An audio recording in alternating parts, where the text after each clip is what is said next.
usiku wa leo ni vyema sana uweze kuipokea katika Waibrania 10 mstari wake wa 26.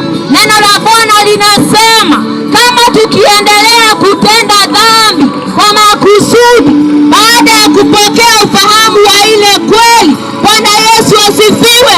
Kweli hiyo ni gani, mpendo wa moyo? Kweli hiyo inasema ya kwamba Yesu Kristo alikuja hapa duniani na akafa kwa sababu ya dhambi zetu, na hivyo basi tunapata msamaha kwa upatanisho huo.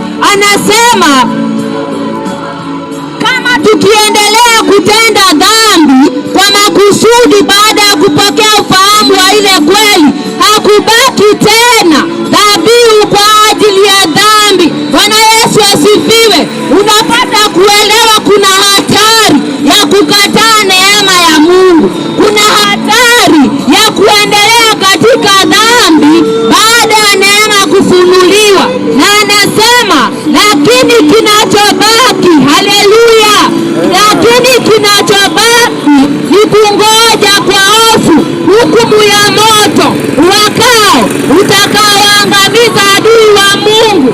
Mpendo wa moyo, leo ninakusomea hili kwa sababu kuna hatari ya kukataa neema ya Mungu. Kuna hatari ya kuishi kana kwamba Yesu Kristo hakuenda msalabani, na kunao njia ya kuondokea hatari hii. Mpendo wa moyo, kunao njia ya kuondokea hukumu ya Bwana, na siku ya leo njia pekee ni toba. Njia pekee ni kugeuka na kutubu, kumpokea Yesu Kristo awe mwokozi wa maisha yako, kwa sababu wakati hukumu ya Bwana